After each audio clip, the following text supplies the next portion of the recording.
Sebastian, welcome to Realistic Happiness Podcast. Thank you. Happy to be here.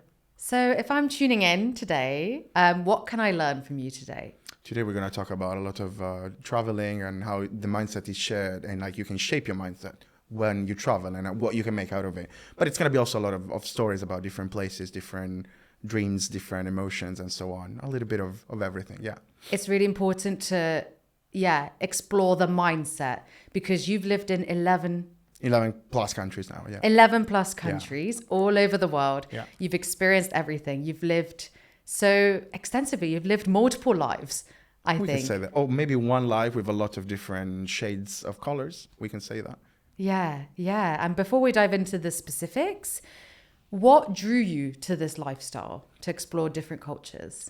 It's an interesting question. I mean, I think in the beginning when you start, exposing yourself to different countries and cultures and traveling, you're just curious. So you go out there, you start seeing that the world is bigger than your garden, than your house, than your town, than your city, and you like it. And you're like, how much bigger the world is. And so you start sort of like peeking out. And I started doing that when I was very young, probably before I was 13, 14. I started traveling, obviously, with parents, with family, and then you travel on your own. And then you get it's your own thing. So you decide where to go, where to explore. I started liking it. And I think it started to become a thing where it shaped the way I perceive reality, and I interact with people, and I build my own personality, my own persona, if you know what I mean. So it started like that, and I think I liked it a little bit too much.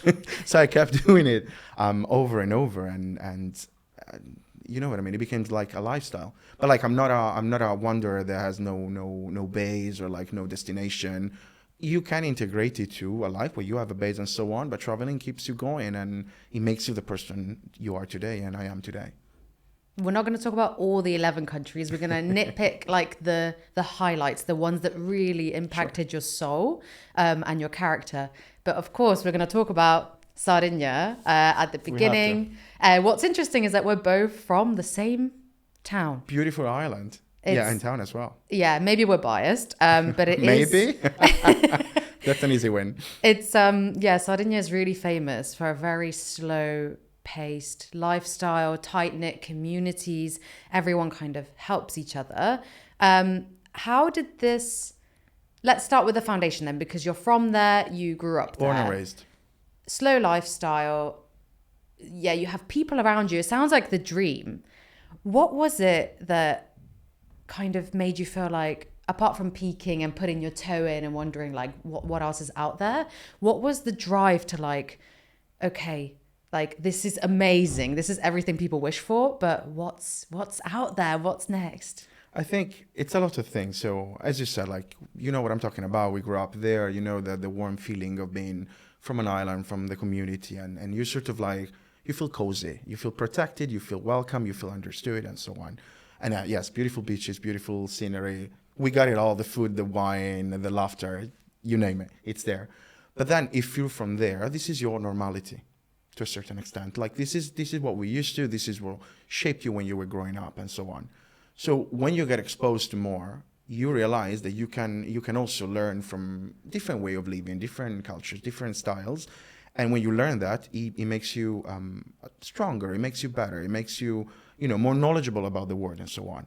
So to me, even if you're the most perfect place on earth, now we're talking about Sardinia, obviously, but anybody would be like, if you're starting from there, that's your starting point. Your mission is to learn about the other points that you're not from. So that was a little bit the mindset where I'm like, what do they eat here? I love Sardinian food, but what do they eat here? Oh, I love this sort of scenery, but what kind of scenery do they have? I don't know, in the north. Or this is the way we party. How do they party in a different country? And so the more you get exposed to this, the more you want to know more, because once you get to know one or two different ways of doing things, you're like, maybe there are other 10,000. And so it's like your eyes are on a endless universe, and you just get so many different experiences, and I wanted to see them all. So I think that's how it started. Like, sometimes you don't leave a place because you don't like it. You leave it because there's more out there, and getting to know where you're from and what's out there and fusing them together will make you a better person. Yeah, and you mentioned an important place, the UK, right?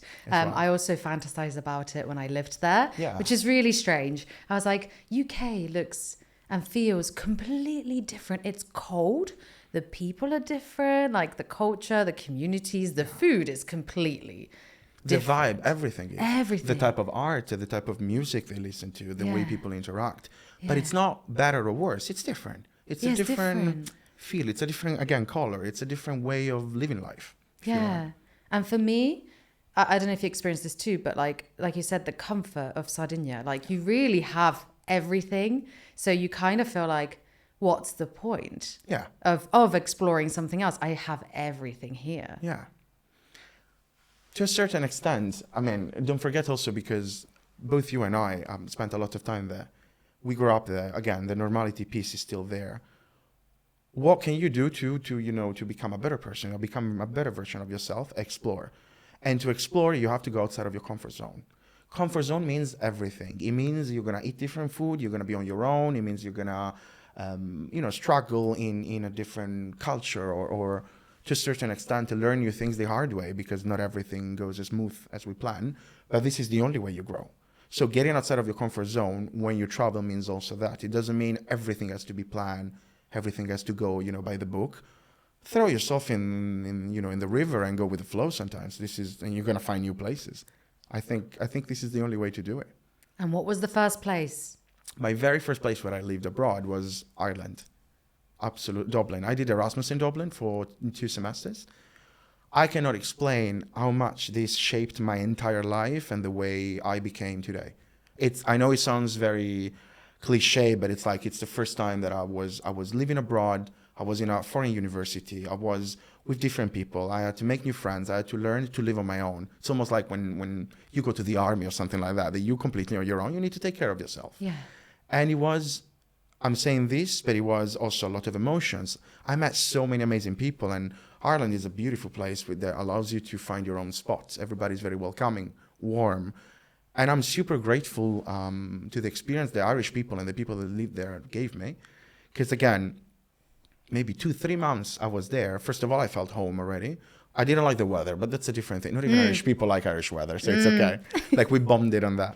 But after a couple of months, I was really looking back and be like, I'm living on my own. I'm studying in a different language. I'm making friends. I can do this. It's it sounded impossible maybe 2-3 years ago. You know what? I'm independent. It's working, and I liked it. So I wanted more of it. And so this kept going and going. And then obviously you have the part where you connect to different people from the world, because in Ireland you have also people from other side of the world. So again, the peaking point that we talked about in the beginning, I got to know people from all over, from the US, from Latin America, from the rest of Europe, from Asia. It was mind-blowing. I was overwhelmed with positive emotions. Then when I got back home, I was like, oh my God, this is where I come from and I love it, but now I want a little bit more of that. It's not the time to, go back and be like, okay, I've seen it all. I have seen nothing. It was just the beginning of it. And it was the spark that brought me to go again and again and again. Yeah, for context, for those who haven't visited Sardinia or lived there, it is a closed bubble, the island.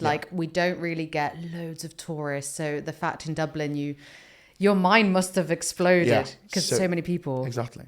And in a context of Erasmus where everybody is, they're visiting students. So everybody wants to make friends. Everybody wants to bring their own culture, try different food, try different experiences. It was so rich. And again, it shows me when I was 20 that you could live on your own. You can study abroad. Go do it. What's going to happen? Nothing. So you know what I mean? It gave me the comfort of being like, I can jump and explore new things. And this is when it started, when I kept doing it. Yeah. Yeah, absolutely. I want to know a bit more about the emotional impact, it has on you, because of course, speaking Italian, being Italian, having a strong heritage and culture. Yeah, we're very passionate when we speak. We use our hands. And then you go to Ireland, of course, and it is really different. So was there parts of you that you had to compromise, or you lost, or you gained when you lived in Ireland? I think I gained much more than anything else. Again, first of all, when you visit a country, in my opinion, you get to see the country through the people. So you get to meet locals, you get to, spend time with them, party with them, and so on. They will take you around. They will show you the way they live, the way they interact. They will introduce you to their friends. So it's kind of like you connect into another network. It's not that you go there, take a picture and leave. to a certain extent, live the way they live. You kind of adapt, but while you adapt, you also learn, because as you said, you come from a background. It's not that your background disappears because you go somewhere else. So it becomes a sort of mix where you find things that you like better, but maybe you don't do the same way, but you wish to. I'll give you a silly example in Ireland, which is kind of funny. Coming from Sardinia, and you know better than me, people tend to dress up quite a lot. Is this something I liked? Not really. It's not really me. But if you're in a context where everybody does it, you do it. I go to Ireland and people are insanely relaxed about the way they go partying or they go out. And I was like, well, if they do it, I can do it as well. And so I started, relaxing a little bit. It's a silly thing, but it's like a change in mindset that you're like, not everybody does it this way. You can get to do the way you want it and you can have your own style. And now, even if I go back to Sardinia, I might be like, yeah, you know what? This is just me. Like, it kind of like shows you different things. And this is a very silly thing. On a deeper point, I think the most enriching thing for me was like listening to stories of the people that I met. Because all of us have a story. Like, I was the visiting person, but these people had a life there. So, I went to an Irish wedding of friends that I had, and it was such a beautiful, emotional thing. And I was just like, wow, I literally come from an island to another island, and I went to a wedding, and I see emotions of people I don't even know that well, and it was super amazing. And then you get to explore the country. So you do your countryside trips, and you see how, like in Sardinia, a city has its own vibe, countryside has a different vibe, different towns have other vibes too. It's the same in Ireland. It's the same in every country. And so there you're like, okay, united in diversity, if you know what I mean. They're going to have a town they make fun of, like we do in Sardinia. They're going to have a town which is famous for a specific food, like they do in Sardinia. And I like the fact that even far from home, the mindset was not the difference. Like, we're all people. And at the end of the day, I like that a lot. Because until you experience it, when you're, from a little town or from an island and you go abroad, there are moments where you might be like, oh, these people are not like me. What are they going to think? You kind of get afraid. When you jump in, you're like, no, look, there are differences, but I assure you the core is usually very similar. And this is how I felt about it. Yeah, if you go into it with curiosity instead of fear, protecting yourself. Yeah, exactly. Yeah, it's really, really important. I totally agree with you with the kind of dressing up and kind of culture. I still embrace that today, like in the UK, etc. I just kind of kept that with me. I really like that part of my identity. Something that really resonated as well was that, you basically, you just kind of went into it. Of course, you were guarded at the beginning, but because you let yourself go, you got invited to a wedding and you discovered that people were the same, but they just spoke a different language and were in the countryside. Exactly. And this is beautiful. It's like, again, different, but still the same. And at a very emotional level, which is the best, if you know what I mean. 100%. So then you went further away. You went to Australia. That was quite further. Another island, if you want. Yeah, true. We have a thing for islands, I think. Yeah. So Australia is always seen as the dream. Everyone, when people think like, where do you want to go? Australia. The laid back people, the weather, the animals like the kangaroos, etc. And the spiders and other things. The scary stuff. It's about adventure. Australia feels like it's very outback. Yeah. But it's also like, when I think about it, I think of isolation a lot. Like backpackers, you're alone. What was your personal experience there with like loneliness or adventure? Yeah, so I went there doing basically an exchange between universities where I was in a town called Wollongong, not far from Sydney. It was a beautiful experience. As you said, even mentally, you're going on the other side of the world. Which for a little island boy that I was like, wow, I'm going literally on the side of the world. So we flew in. I was part of a program where basically we were in university and we would be the lecturers giving, Italian lessons. Like, you could practice with us and if you were studying the language. But that was just the excuse. And then obviously, you explore the town, you get around and so on. It was amazing. But as you said, it's a different universe. It's not the language. They speak English. Yeah. And they speak many other languages and so on. Obviously, they have a rich heritage. However, the mindset was completely different. And the what you said, like you realize you're in a territory which is, first of all, gigantic compared to Sardinia, compared to Ireland. And you have nature, which is an integral part of the day-to-day. Through the animals, through the birds that you see flying out of your window that are literally colorful, like the one you see on TV in Sardinia and so on, to the people that grew up in a context where for them, this is normality. and you're just like astonished of how everything is beautiful and wild in a scary and in a fascinating way. Like when you watch a storm, you're afraid of the thunder, but you watch it and you listen to it and you like it. Yeah. Australia was a bit the same. People are amazing. Again, they're very laid back. Even there, I had a great experiences. Like they let me in. It was stretching my muscles or my wings, if you want, in a different direction, because Australia is more to explore. As you said, it's more adventure. Am I the most adventurous person in the world? Absolutely not. I'm a little bit of an urban person, a city boy, if you want. But I enjoyed not being a city boy when I was there. Again, stretching outside of your comfort zone, learning more, and so on.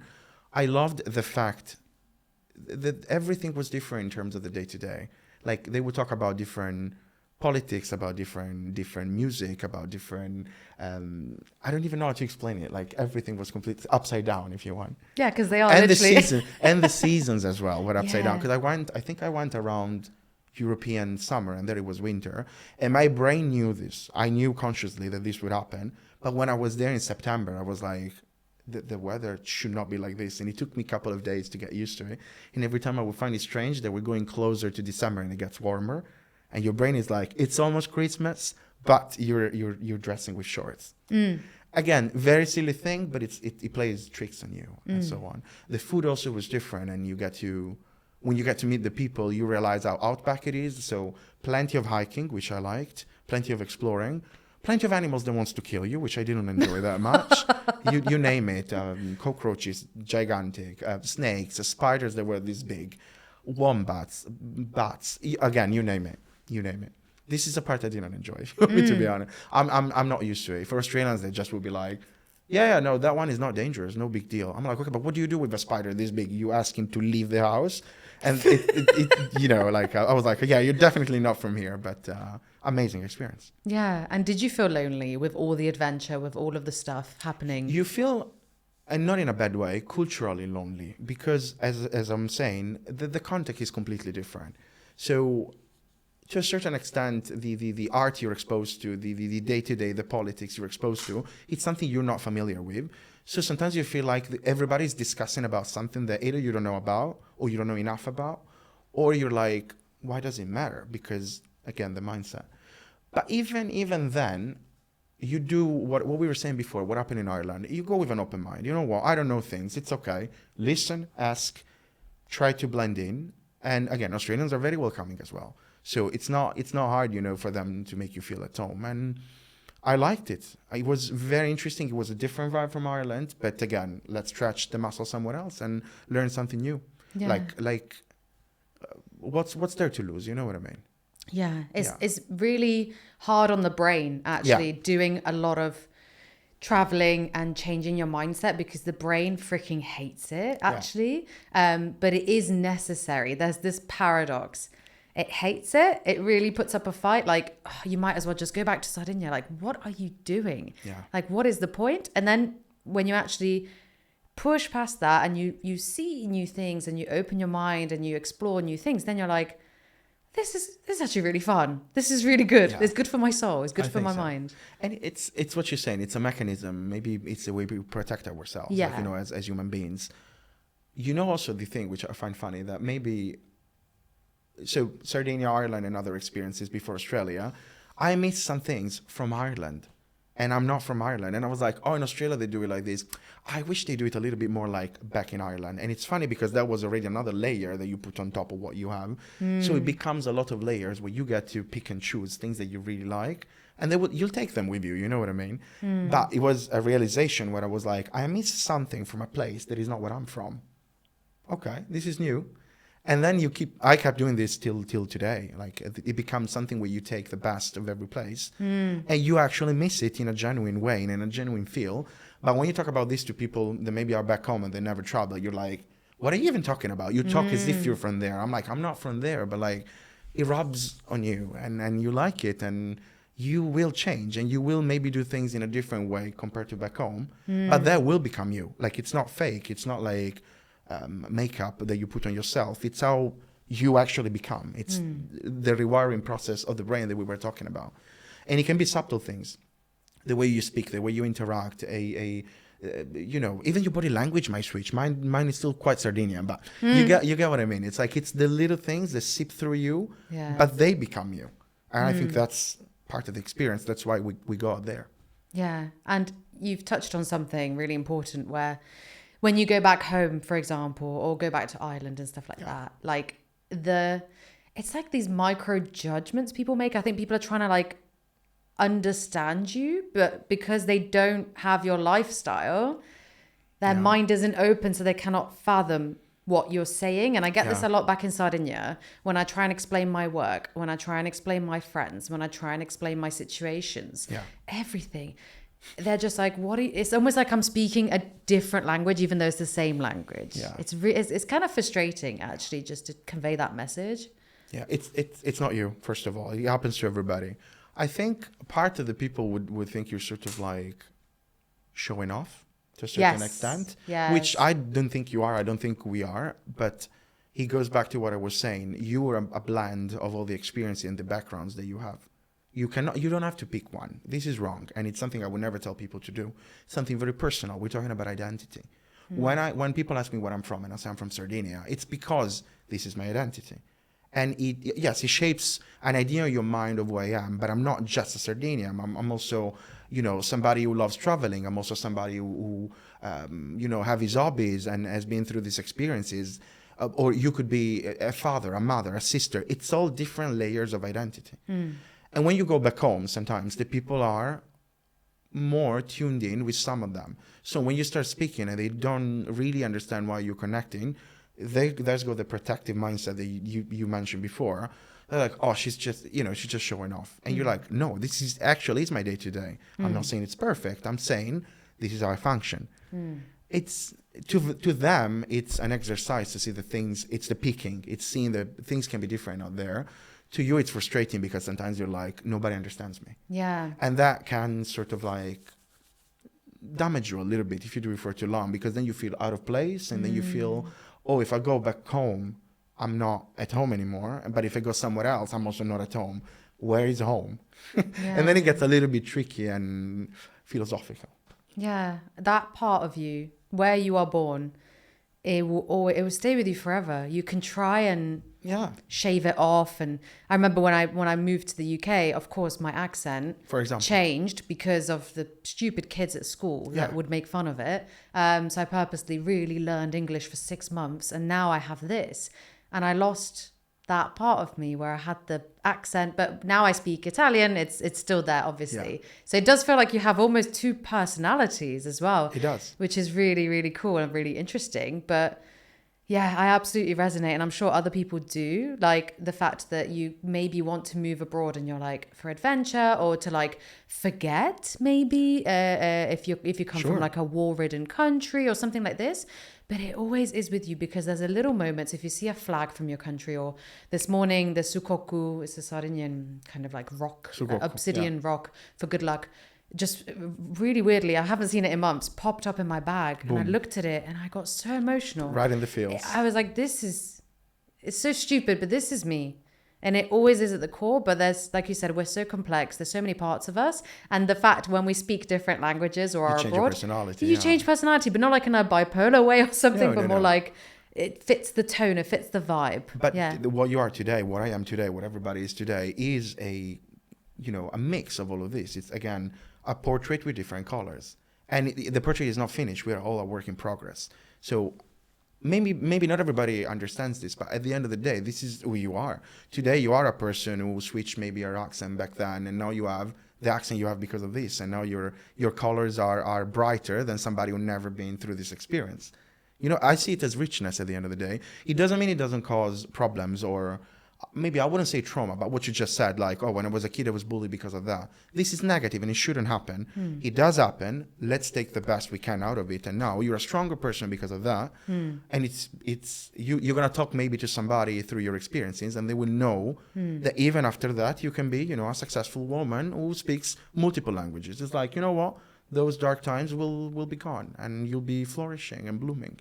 Yeah. Same with you, though. You speak what? Italian, a bit Italian, of Sardinian, Spanish. a bit of Spanish, English, more or less. Yeah, a bit of A little Arabic. bit, a little bit of Arabic, more Turkish and Japanese. Yeah. To be honest, because of different things. Because I lived in Turkey as well. But yeah. Yeah. But Arabic is obviously a beautiful language. Now that I live in the UAE, I definitely try to learn as much as I can. Alphabet, pronunciation, the right words at the right time. But I wouldn't call myself an Arabic speaker. I Not would yet. love to learn. It looks beautiful. It sounds beautiful. It's very poetic as well. Yeah, it's so gorgeous. Let's talk about Turkey then. There A you go. place where, again, like we're from the same village and we went to Istanbul. Yeah. And we both felt like separate Big heart. times. Yeah. Like there's something about Istanbul that I want to kind of pick your brain about, like the tradition and culture. Modern. It's very modern as well. Yeah. The vibe is, I had to I had culture shock when I went there because they Of drive course. like crazy people. It's very There's loud. It's very... super loud. But my gosh, something happened in a few days and I felt at home. Yeah. And you had a similar experience, right? 100%. 100%. Turkey was a little bit of a dream to me because logically, whatever happened doesn't make any sense, but it makes sense on the heart. So I was in Turkey for the Erasmus placement project. So where I did an internship for a couple of months. That was my first contact with Turkey. No Turkish language, absolutely nothing. Like I didn't even know that the capital is not Istanbul, it's Ankara. This sort of level of ignorance. And then I went there, well, again, open mind. Let's see how it is. I met Turkish people in my life before. I like them. They're very friendly. And Istanbul just blasted me with emotions. And in 2 months, I felt home in a way that made no sense to me. That even my parents were like, "You look very happy, and it's all good, yeah." I'm like, "Yeah, I really feel in the right place." And my father was like, he was alive back then, and he was like, "You don't even speak the language. You just arrived, and you just so." He's like, "Yeah, like I met the right people. They took me out. Everybody's so nice. Everybody's so friendly." And then you go on a stroll in the city, and the city hits you with history, architecture, music, little cats in the alleys. I don't know. It's just a lot of emotions, but in a very good way. Like it's so much, you can take some of it in, and it stays with you, and it makes you a better person. I mean, it's what you're saying. It's modernity and history together. It's a city where a lot of people walked through since the beginning of time. I don't know. I think he has this sort of vibe, this sort of magic, like that just seeps through when he goes into you. Because we had the same experience. Did you feel that then? Because I really, in the streets, like really, I felt a change, like that it was safe. Energy, yeah. Yeah, it was also, I really liked the safety part because you hear a lot of stories. Of course. But as a woman on my own, super comfortable, just, they were treating me so nice, and the food was just something like I've never experienced before. And I also went out with a local and just... Yeah, really. Wow. The experience was, because would you say it's an Arabic country or more like Western, or I don't really quite know. It's their own thing. Like they're not, I would thing. never call them an Arabic country. They obviously, we're getting closer to the Arab world if you want, but to the Middle East. But Middle East means a lot of things. It means Persia, it means Turkey, it means the Levant, it means the Arabic side of it as well. Turkey has a gigantic history where they were very important for a very long time, and they still are. And I think you see this today in everything they do. Like in the food is so influenced by everything, and then you see things that look like Turkish food today, from Greece up to the end of the Arab world. You know what I mean? So you can tell there was a lot going on, and again, richness. This is richness. Like when you see variation of the same food across continents. Well, it means somebody was taking it around. It means somebody made it their own food and they made their twist with it. And I love this. It's rich. And we're talking just about the food because we both like eating. But imagine it in art is very similar. Yes. And music and sort of like cultures and so on. Like you talked about Sugoku, which is against the evil eye. Turkey has the Nazar. Yes, and I bought that too. And it's the same concept. It just, you're like, whoa. Yeah. I was like, holy shit. Just different colors. They have it in Greece. Yeah. They have it in Turkey. They have it everywhere. So I'm like, again, culture that seeps through little charms, again, little things. And when you understand that they have so many of these things, it's fascinating. It's like you're getting to know the history of humanity. Yeah. Amazing. A moment that really blew my brain was the Blue Mosque. Oh my goodness. Like I've been to church. I've seen mosaics and paintings. Seeing something at that scale, all the people, Like I really had to, and also like you have to dress, right? Like I had to put a skirt on and like the head thing, like really immersing, and I was completely alone. And I was like, okay, this is interesting, but really like taking a moment, not my phone, and looking and just Getting being like, everything in. so like people freaking built this. Like you feel like the really History, lots of like people like yeah. built it, and it's important. And some people were praying, some people were singing. I think it was like hymns. Other people taking pictures and like trying to touch things. And I was just like, Yeah. it's I think one of the most beautiful things, beautiful experiences. It's part of the richness of the country itself. Like I mean, when we go, you and I, but everybody, when we go to very very old cities, very old civilizations, and what you said, like you don't take your phone, you just slow down a little bit, you listen, you look around, you feel the energy, and you're like, and then you stop and you're like, this place I've seen dynasties and centuries of history of people being born and living their life, and it's kind of mind-blowing because maybe you're touching a stone that was touched by people over and over, and these people have absolutely a different history and a different timeline than you get my point. I think it's overwhelming if you think about it. Like you could just go there and be like, okay, I like the architecture, it's nice, but then if you go into a little bit more the emotional part, and I'm a romantic in these things, it hits in a different way. And we're talking about the Blue Mosque. All Istanbul is like this. Yeah. You could be walking down a street and find an old building that maybe it's, I don't know, 500 years old. Yeah. And you're just like, wow. Or historical sites that are way older than that. And again, they're sort of like normalized in a city that is alive, that is developing, that is, booming. And you got the parties, you got the history, you got the food, you got everything together. It's like a melody. And you got, again, to choose what you want to listen more to. Do you want more art? Go that way. Listen more to that melody. Do you want to, go out and party? They also have that, but they will do it in their own way. And it's like connecting the dots, and I really like that. But yeah, Istanbul is one of, if not my favorite city in the world. Yeah, By I far. agree. Yeah, but there were parts, I think, especially the integration at the beginning, before we felt at home. Yeah. The integration, yeah, I remember I was there and I was like, what am I doing here? I was like, why did I pick this place? That's just me being honest. No hate against Istanbul. I love it now. I'm in love with it. We're big fans, clearly. Yeah, super big fans. But there was an integration at the beginning, especially how people drive is really scary to get taxis everywhere. Yeah. How some people are super pushy and other people are the most dolce in Italian, like sweetest, the most sweet, well-intentioned people you'll ever meet. There's this really clear divide. Yeah, I think that was my issue at the beginning. And obviously, like, feeling a bit out of place, people speaking their own language, not understanding the politics. Yeah, I think that was my issue at the beginning. Did you feel something like at the beginning as well? I think it was, again, obviously. So you're going, imagine, again, Ireland, Australia, whatsoever. We're going at the edge of Europe. So obviously you're like, okay, this is going to be different. You don't know how different it will be. So when you go there, again, you might have, and I had this as well, a little bit, not as much maybe, but I had this where you're sort of like, what am I going to see there? Like, what am I supposed to expect there, right? So you go with a protective mindset that we talked about, that it's not very good for the experience. Then you go there and you're like, oh, but, Turkish people love food like Sardinians.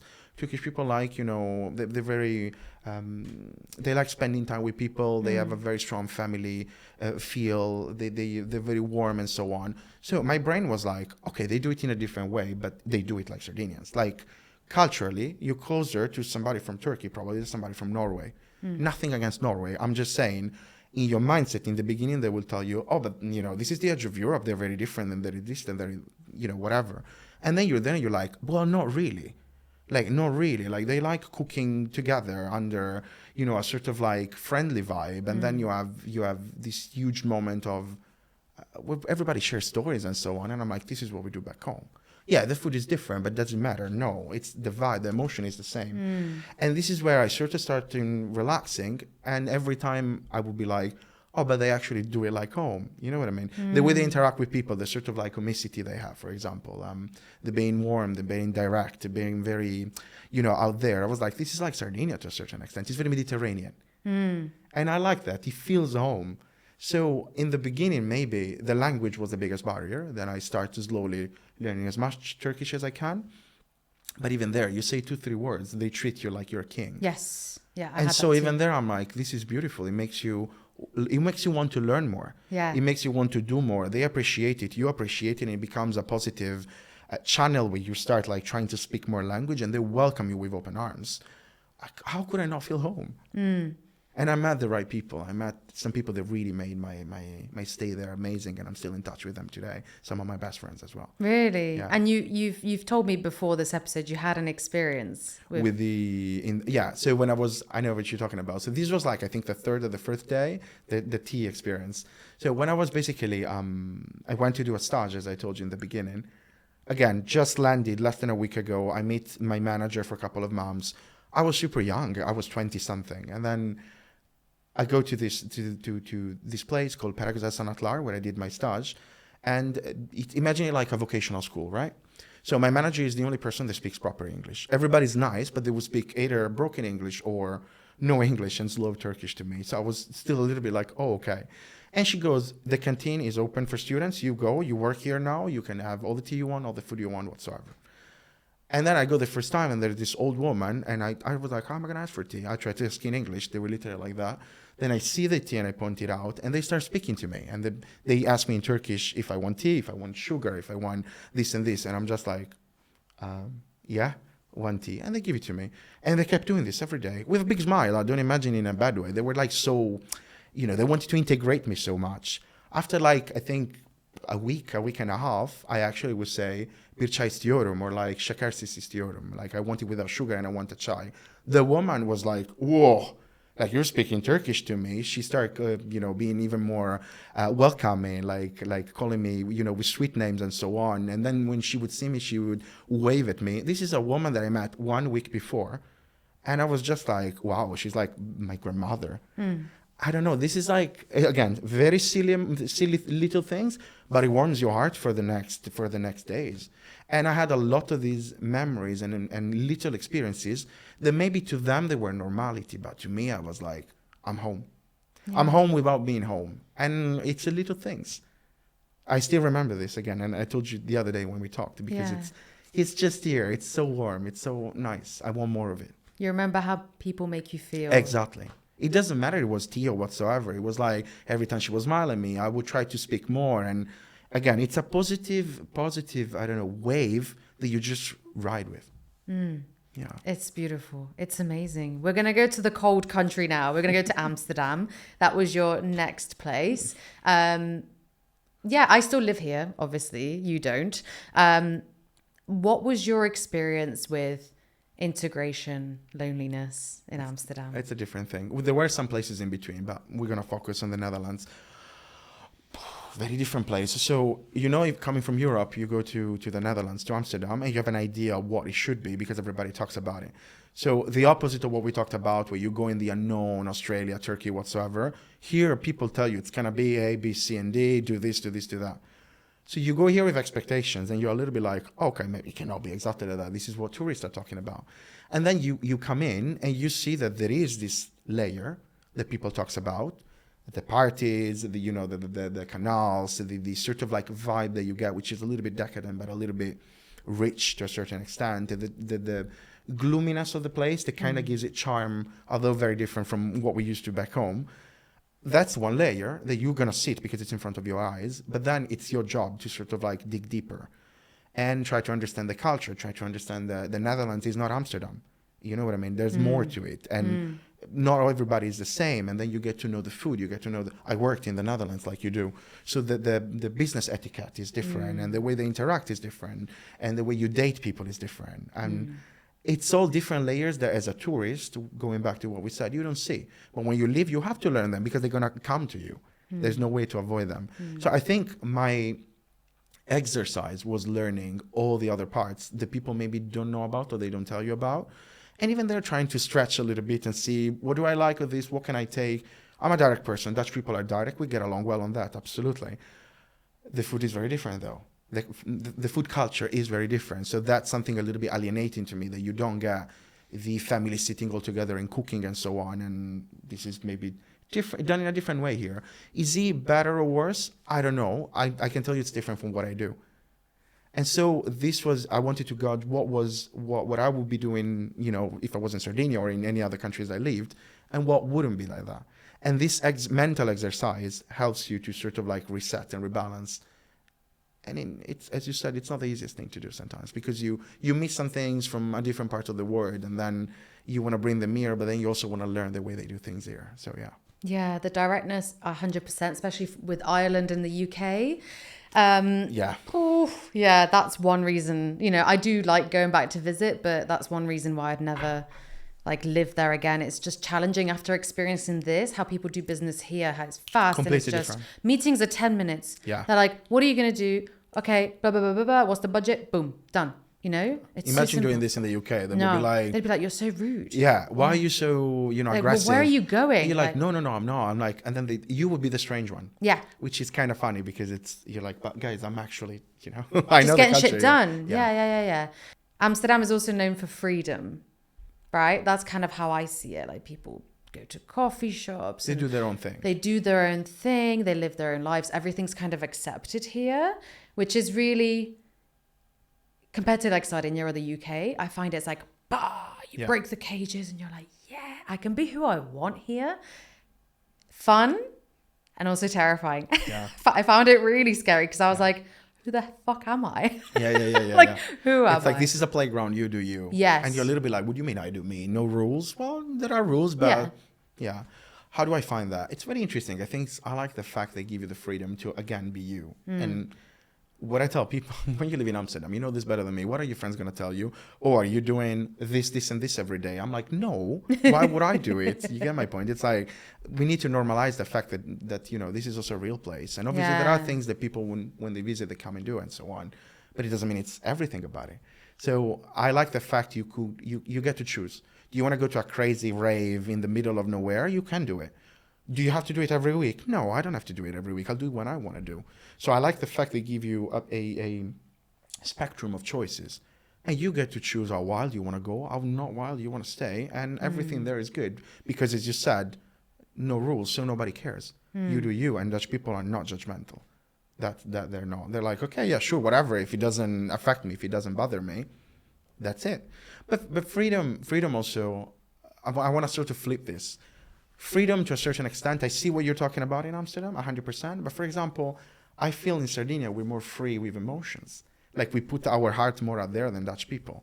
So it's kind of different level of freedom, where here you have it more out there, but inwards, they're more contained. In Sardinia, we would be exactly the opposite. Like, I talk about what I feel and think with my heart way easier, maybe too much easy compared to a random Dutch person. We're generalizing, but you get my point. The culture has this sort of like shifts that is there. Yeah, 100%. So again, freedom means very different things. It's beautiful in all of its shapes, but you get to pick and choose again. Yeah, and you really, you enhance parts of yourself, like the freedom, etc. Really exploring here. You really push boundaries with your career, with your circles, the type of people you meet, the activities you do. Like, you really push the ground. And then I think a compromise I have, I don't know if you relate to this, is that everything is flat. Okay, I get people cycle, but I miss mountains. I miss going uphill. Hiking, because in Sardinia and even in the UK, there's hills. Yeah. I miss that. I miss the fresh air, hiking, moving my legs and my body. That's really a struggle for me here, that compromise. And again, sorry to talk about food again, guys, but like, there's just not seasoned. It's not like, I'm just so, even Turkey, man, come on. Even the UK, a roast dinner has more flavor than a Dutch dish in a restaurant. It does, I have to. So it's really important for me. It's so hard. But again, we get to pick and choose. You're not going to talk about hiking in the Netherlands. You talk about that in the UK. And in the Netherlands, you talk about something else. You're talking about the flatness. You know what really doesn't click with me, and you'll understand this in a heartbeat. The seaside, like the beach. Everybody's like, oh, but you're in Amsterdam. It's super close to the coast. I'm like, but that coast is not what I call the beach. I don't want to go to the sea in the north, and the water is dark and cold and dangerous and stormy. I'm like, this is not what I was expecting. So I kind of miss, the Mediterranean here. And it's funny because it's something so obvious, but I'm like, yeah, but Mediterranean Sea is a vibe. It's not just a place that you go and take pictures. It's like, it's a lifestyle. So I miss hiking and I miss blue crystalline waters. But we're a little bit spoiled because we're from Sardinia. So I understand I'm the strange kid in the hood here. Yeah. Yeah. It's really tough. Yeah. It's almost like your brain is playing this tug of war, and there is comparison a lot. You do sit and think a lot. I think for me, it's almost every day. How about you? Very often. Sometimes you do it in moments where you're not doing anything else and your brain goes in directions that you're like, why am I reflecting over this now? Maybe it's just because you need to. Maybe, you go like that. I think it's good to take your time to think, again, what we're saying, like what I like about a place, what I don't like about a place, what can I learn from there? What can I leave behind? I didn't take everything from every country I've been. There are things everywhere that you go. They're like, okay, they do it this way. I do it in a different way. I'm going to keep doing it my way. And that's okay. You get to pick and choose. We're probably doing the same here. We're not going to pick the food, maybe. It's all right. Yeah, I cook Nothing a lot wrong here. with that. Yeah, me too. See, we got a new, better skill because we have to see the positive side. And I think the last place we're going to talk about is where you're currently based. Yay. In Dubai. It's known as, like, again, another place where people want to flee, make a shitload of money, and then, I don't know, go somewhere else or stay. It's known for wealth. It's known for views. It's known for extremes. Yeah. The buildings are extreme. Like, you can have lobster buffets for breakfast and stuff. The cars are extreme. Like, everything is really bling bling, wealth, extreme. Tell us more about going from a free place like Amsterdam and then versus going to the Middle East, because I've never been and I would love to go just experience. Yeah. Just experience I'm it. a huge fan, first of all. So I don't think any place is perfect. I think you find places that teach you things and where you feel yourself and you like it. And Dubai is this for me, like the UAE in general, the whole country, the Emirates. I visited Dubai millions of years ago, I think more than 15 years ago, and it was a different place compared to what it is now. So everything you said, maybe this is a colorful way of saying it, but it's kind of true. It is a place of extremes. Is it a place where you can really see luxury? That you're in a complete different set where basically you're in the desert. So the nature is different. The type of food you get is different. You're in a different part of the world where historically you've been heavily influenced by Persia, by India, but again, the rest of the Middle East, the Gulf, and so on. So there's a lot going on there. But today, Dubai is a very modern city. They have the concept of smart city, where you can use your mobile to do half of the things, deal with the government. And it's an incredible safe place. Incredibly safe. I hear that, yeah. How does it feel safe? Tell me. Look, how does it feel? I'm not a woman, but like you could be a woman and go out at 4 a.m., take a cab in the middle of the night, and you will never feel followed and safe or something like that. You could leave your mobile on a table of a coffee shop and you forget it and you go back in 5 minutes. It's going to be there, or they're going to have it and they'll be like, you forgot this. Like 2 points that you're like, okay, this sounds like a joke. It is like this. Like I've seen it with my eyes. Again, it doesn't mean it's perfect, but the level of safeness and security is top notch. So this is very comforting for people that come from some parts of the world that they're like, I want to be able to go out at night alone, and you can do it in Dubai. So it is a gigantic plus, you know what I mean? Then Dubai got so it's a place where, as I was telling you, I was there many years ago. It changed so much and it keeps changing. What I like about it is this. It's a place that has a lot of energy at the moment because it's constantly evolving. They're becoming always a better version of themselves. They're pushing higher and higher. Are they doing it in the most perfect way? Probably not, but who is? This is what I keep saying. Like, so many cities are always changing and evolving. I think every city has their own problems, and Dubai's tackling theirs, and this is how it is. And obviously, the bling bling is there. I'll give this to you. But doesn't mean you have... It's like Amsterdam. Do you remember when we talk about freedom? Doesn't mean I have to do the most extreme things. No. Doesn't mean I have to live my life with the bling bling in Dubai, or you don't live a life. No. We can normalize things. I cook after myself. I clean my own apartment. You don't have... Again, you want the bling bling on the weekend? Bam. It's there. You spend a little bit of money, you get your experience, it's going to be amazing. But you can also, stay at home, invite people in for dinner, or have a house party like you would do in the UK, and you cook, and everybody brings a dish. And this is exactly what you would do here in Ireland, in the UK, in Sardinia.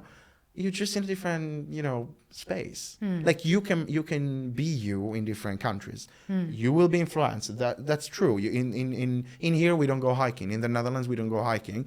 In Dubai you're gonna go to the beach more than here, obviously, because this is what they have. But you get to choose again. You get to make your own Dubai out of what it is. Like to put your stamp there and to make your experience there. This is what I'm trying to do at least. Yeah, it's really important, to not get sucked in Yeah. to what everyone else is doing, Yeah. their version of success, their version of happiness. Yeah. Because otherwise, so you can like imitate to kind of get used to some things. Like maybe I go to this mall, or maybe I go to the desert, on a quad or whatever.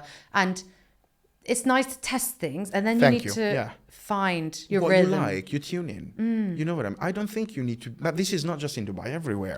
Like you don't have to do what everybody else is doing. I know it sounds like we're talking to high schoolers now. Don't always follow the whatever. But it's the same even when you're older. So Dubai gives you the possibility of spending a lot of money very quickly because services and entertainment is there. Doesn't mean I have to do all of it. Do I have to eat out every day? I would never do this in Sardinia. Why do I go to Dubai and I become a different person? This is the issue. This is where your identity comes into place. And the way I live the Middle East or the UAE is it's me living here. It's not the place living me. Like you get to choose what you like and what you don't like. Dubai is an amazing place for food. You can have all the food you want. Does it mean you have to eat a different dish every day? No. Sometimes you stay in and you cook your own thing. The fact you have choice doesn't mean you have to choose every day. You choose to do you. Like we talked about Amsterdam, like in the freedom. It's the same, in my opinion at least. But you just have a little bit more of, high rises and beautiful panoramas and places to take pictures from. Does it feel artificial though? Because I can imagine coming from Sardinia, where we have literally like limestone buildings, super old, they're breaking down. No one is like doing anything about the roads and the potholes or anything, right? Yeah. Like it's kind of like got that beauty that is like raw and old, and it is how it is. And then you go to such a place that's literally man-made. Everything is man-made. How does that feel? Like your Sardinian self, like how does that feel? It's very complicated, but not as much. I'll tell you what I mean. So the short answer is, to a certain extent, yes. But then you have to see what's different from back home. Imagine nature. A lot of people are like, there's no nature in Dubai. I'm like, you have an endless desert. Desert is nature. Like it's not that nature is only, trees and so on. When the first time I went into the desert and I did a sort of like safari with friends, safari on my own, and then also I went with friends camping and so on. It was an insane experience, so different from what you used to. Overwhelming in a good way. Can you imagine just staying there for the night, looking up, and there's almost no light pollution, and you see the sky in a way you've never seen it before? Like, I'm sorry, that is fantastic and beautiful. Why don't we talk about that instead of the high rises? So you need to, even in a place like Dubai, what it's true, the bling bling is there, the artificial is there. You do have things that are not artificial. You just need to look for them, like everywhere. And again, Dubai and the UAE is rooted in Arabic culture. So you got all this culture that goes through their coffee, through their food, through their tradition, the music. And there's plenty of opportunities where you can go and explore. They have so many festivals, so many, cultural events of so many different types. But yes, if you only stay, in front of Burj Khalifa looking at the fountains, which are amazing and I love them, you're not going to explore there. But again, it's the same if we go to the US then. Because the US also, compared to Europe, sometimes feels artificial. So I'm like, even there, you have to find your own spot and so on. Maybe it's a little bit harder to find it, but it doesn't mean it's not there. And they have their own history. You can't expect what was back home to be there. They're not going to have the limestones, but they will have a desert, starry night. Get the best and then keep it with you. This is how I feel about it. It's really, every story you've said is really all about, like you said, like your foundation, like what do you bring? Yeah. Like the country isn't you. It's not going to change your life. It's not going to be like, I moved to Dubai and that's it. I'm going to make loads of money and I'm sorted and the sun. No, you're also going to feel out of place. Like you need to put your personality, your effort, your 100%. Values, your boundaries in. Otherwise, you're going to lose yourself. Yeah. And it can happen. Dubai can be a lonely city as well, because it depends. First of all, it depends where you live. It depends what kind of circles you're in. It depends on the job you do. It depends on, do you have friends that live there and they can introduce you to people and so on. I'm lucky that I do now, but But like every gigantic city, London can be the same as well. Yes. So it depends a little bit on what kind of space vibrates with you and what you can do with it. And then you need to be out there. So meet people, make friends, and try to make the most out of it. But as you said, bring yourself into the picture. Don't just be a passenger. Be more somebody who's like driving on the front seat, if you know what I mean. And some days it's not going to be nice. Some days I also can feel lonely. Some days you're like, what am I doing here? But that happens everywhere. It's not the place sometimes. It's where you are. Yeah. So what can you do about it? Yeah, again, go out again, open your wings and sort of try new things again, stretch your muscles and whatever you want to do. I don't know. This is how I do it, at least, and it works for me. Yeah, get uncomfortable. Yeah, get uncomfortable. There you go. Yeah. Can I throw a bonus country Sure. in Japan? Because I never lived there though. No, but you visited a lot and I've never been. In Italy, we have like anime, manga. Like we really, the dream place is Japan in Italy because it's so extreme, like so far to how we live, the slow life and everything. So tell me more about your experience of visiting Japan. Maybe what surprised you? That would be really nice to know. It's very interesting. So obviously, as you said, you were exposed to a certain part of culture that is Japanese culture, because Japan is extremely good in portraying themselves out to the world. And they got plenty to portray, from, art to the manga, the cinema, the music, and so on. So you have, again, an idea of Japan when you go there. I think what's super interesting for me, the first time I was there, I was actually flew in from Australia because the flights were cheaper and I was a poor student. So it was completely, adventure. I'm talking many years ago.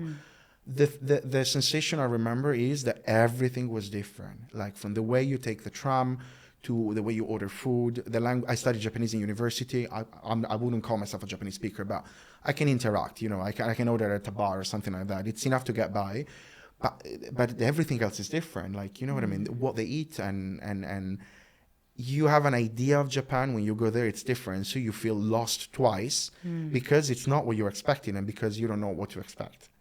But this is also beautiful because I felt like I was in a different planet. In a good way, very beautiful, safe country, different planet.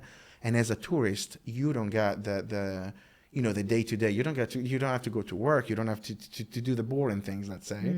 So you get to explore a little bit, and you realize how the country is like. I don't know how to explain it. So I'll try to explain what I mean. It's a country where people are aware of the public space, and they want everything to look beautiful, and they take care of it. So it's the little details of how clean things are that the people would never throw, something on the street, for example. But that's a mentality. Or like you go to the Shibuya crossing and insanely packed, and yet people manage to cross in all directions without hurting each other. So it's kind of like a mindset where you see them queuing, you see them the way they take care of things, and this is reflected in so many things in the food. Japanese food is delicious and amazing, but it's also very complex. Like you need to prepare it, and then when it comes to you, presentation is insanely important compared to Sardinian food, for example, which is more like your grandmother cooking. You're gonna get fat, and this is gonna, make you strong and tall. Japanese food is a little bit more pretty. And again, I'm like, okay, this reflects the culture to a certain extent, the care. That everything has to be in a specific way, and this is what they taught you. And when you see it, it's amazing. It's beautiful. But it's a different mindset. And you see this in little things. Don't get me wrong. Then you got, obviously, Japan is a gigantic country that has a lot of history and a lot of hues of colors across the islands that are part of it. So even there, if you go to Tokyo only, you haven't seen Japan. You've seen Tokyo. If you go to London, you haven't seen the UK. You've seen London. and again, London is not, or Tokyo is not in a different dimension. It is part of the country they're in. But you need to have the mindset where you're like, okay, I've learned this. I like it. Now I want to see more. Now I want to go around the edges and see what's different. And in Japan, in different times, I've been to the main cities. I've also been to Okinawa, the Sardinia of Japan, one of the blue zones. Of course, I wanted to go there. Of course. And it was outstanding because to Japanese people from Okinawa, an island in the middle of the Pacific, they're very different. And just some things I'm like, they're different because they're islanders like me. Yeah. So I understand why they're more isolated and they do things their own way. They have a different language and so on. I'm like, well, that sounds familiar. And I loved it.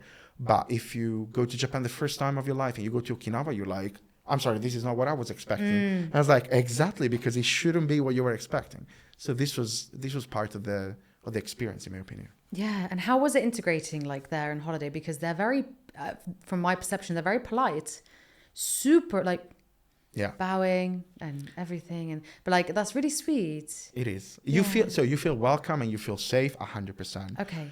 What's funny is that I think many people knows this now. A lot of Japanese people don't speak English. Oh, You don't get by what? with English. Yeah. When you go visit in the Yeah, tourist. look, if you go in the super touristic spots, yes, but then you just turn around to corners and people are like, oh, but they will try to help you. They will use translators or they will speak to you in very slow Japanese. They will be nice, but it's a little bit of an adventure because it's not as easy. You might see things written only in Japanese, for example. Wow. Because obviously you're not going to go only to the touristic places. And you don't want to go to the touristic restaurants. You want to go to the restaurant when you had the grandmother making ramen for you, but she's not going to have anything in English. She's not going to speak English. She's come to you with a Japanese menu and you'll try your best and you're going to have the best ramen of your life. But you need to be in the mindset where, oh, wait a second. I need to jump in without knowing. And it's funny because Japan is a very safe place, in my opinion, to jump in. So it's where people should be doing it. You know what I mean? Now it's easier because obviously internet, bloggers, Instagrammers, so you get to see more places. But if you go on your own, imagine like traveling more than 15 years ago there. No Google Maps, no Google Translate. You wouldn't even have internet all the time. So you would stop a Japanese person and try to understand what it is. I still remember when I went the very first time, we couldn't find the hostel because I don't know if you know this, but Japanese addresses don't function like ours.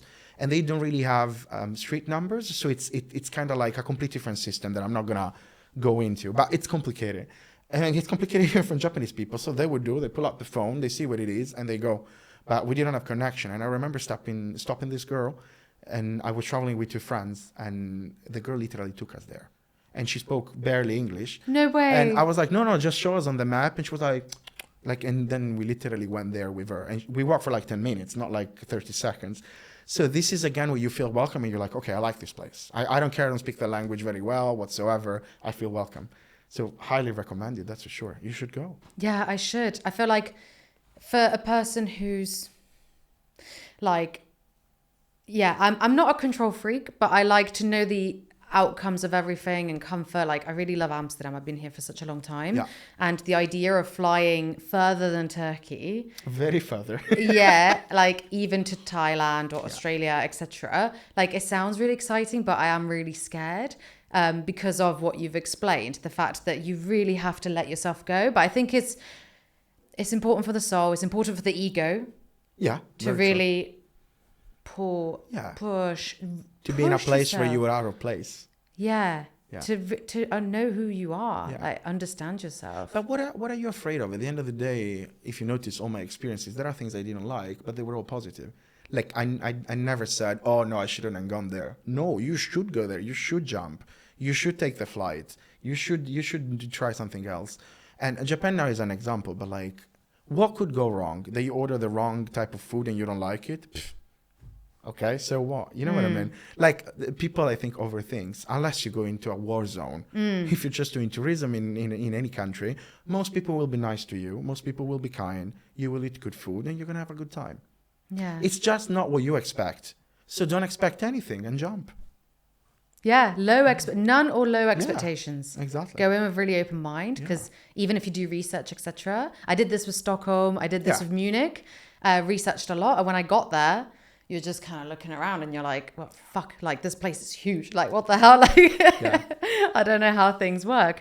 So you can try and plan and put things in your control, you know. Into your box, yeah. You need to it's really important, I think. I think what you've done with your life, just push yourself, get to know so many people. You really remember the bits where people, like all your memories is almost like people helping you. True. Connecting with you, supporting you. That's like your key memories. It wasn't how much you spent. No, blah, blah, blah. Food, of course, is really important. Food is always there. Food is part of us. It's an emotional thing, I think, food is part of our culture. It's just incredible. What is next for you then? So like, are you still going to keep exploring, broadening? This is your lifestyle, essentially? I don't know if I have an answer to this. I'm very happy in the UAE at the moment and I'll stay there. Doesn't mean I'm not going to take flights everywhere to explore. I think I'll keep an open mind and see what's going to come out of it. Like, I mean, you know, wandering just for the sake of wandering, maybe it's not what I did before. I'll try to get the best of it, but how was it? Not all those who wander are lost, said Tolkien. I agree. Like, I'm not lost. I just like getting around. So, you know what? I'll keep doing that for sure. Not until I die. I'm gonna take flights and see different things. Try to get a little bit uncomfortable here and there, and because I like it.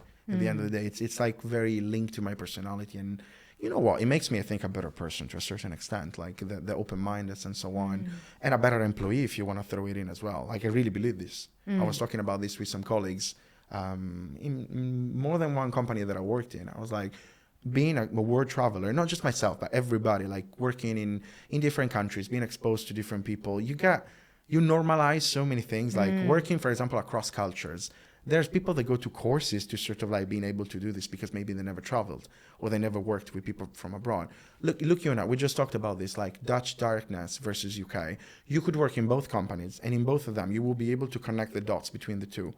This is amazing from a corporate perspective, and you just throw it in casually, like, yeah, because how else would you do it? What's obvious for you, it's not obvious to a random manager maybe, and it's invaluable. And how did you do it? Yeah, I lived in one place and in another. Bam. So you probably have so many of these things that you don't really put out there, like you're not conscious about them, but when you see them, you know that it's because of that. Yeah, I know so many people that have either moved to the UK or moved here or whatever, and they have this kind of victim mindset. Like, for example, like, I'm from Egypt, so I'm just like this. That's just how I am. I don't fit in. I could have, like, you could have done that. I could have done that Not so very many successful. times.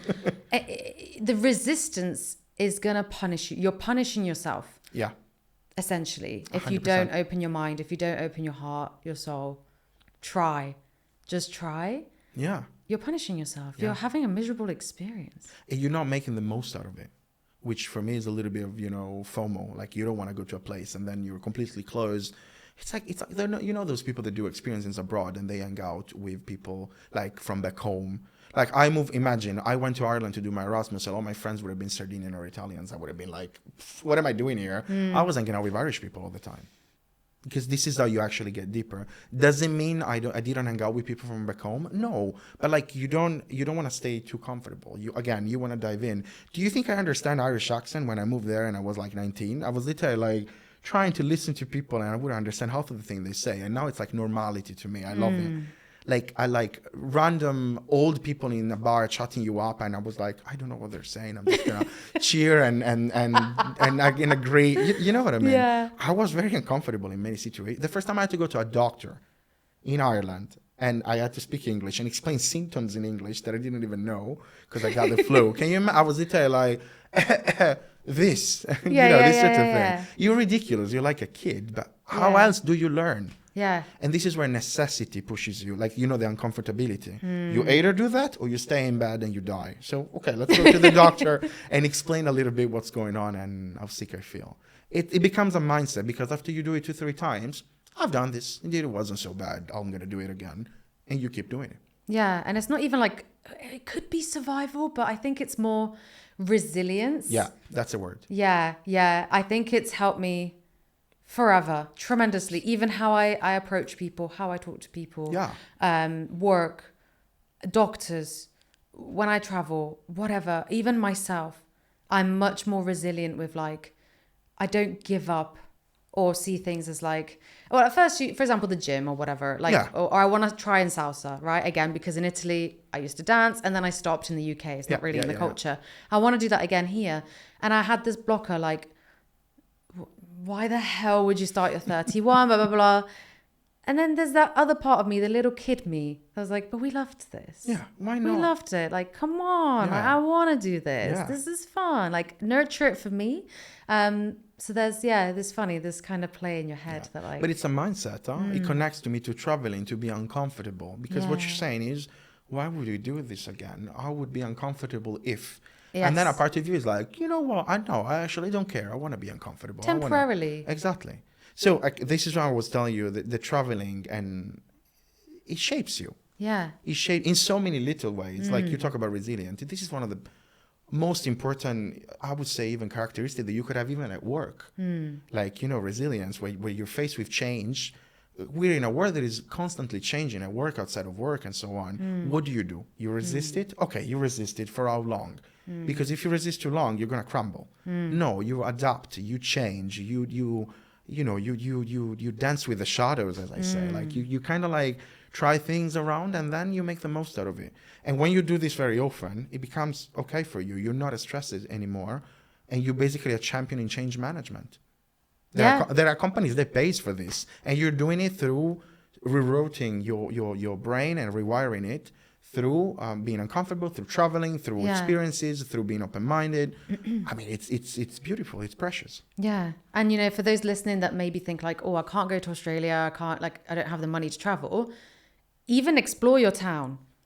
You don't know your town. Yeah. Actually, because you're so used to your routine. You commute the same way. You visit your grandmother here. Yeah. Your friends are here. But take a tour. Yeah. A tour bus in your town. Farther, yeah. Honestly, drive 20 minutes away. A different village. Have your breakfast in a different village. Yeah. Mom. Yeah. Take a train up north. Take a train, even in Sardinia. I haven't explored the whole of Sardinia. Yeah. I haven't gone to Alghero or anything. Beautiful place, by the way. Exactly. Like, I've not been there. I've not been to the west or anything. Baunay, I've not been. Like, there you go. So, like, there's even places where I was bloody born where I haven't experienced as much as I've done. Even Amsterdam, I've done more touristic things. I believe you. Yeah. I've been to more places in Turkey than most of the Turkish people I know. Yeah, exactly. I was just like, oh, well, because I wanted to see it. And they're like, why did you go there? I was like, why not? Yeah. But this is what you're saying is a mindset for me, because even when you take everything smaller, let's say we stay in Sardinia. Oh, how are they going to be in the north? Oh, they have a different accent. Oh, they speak a different variation of Sardinian. Oh, the food is a little bit different. Oh, they're a little bit different, whatever. Oh, they're from the mountains, whatever. And then you go, and there are amazing people everywhere. You're like, okay, different, but in richness. Yes, there are, again, different colors to the same painting. They're not my colors, but I can add one of the colors, or I can leave it there. Again, you want to see more and more and more. So this same mindset could be in your town, could be in your area, could be in your region, in your state, in your country, in your continent. Like, you don't have to go to Australia to experience this.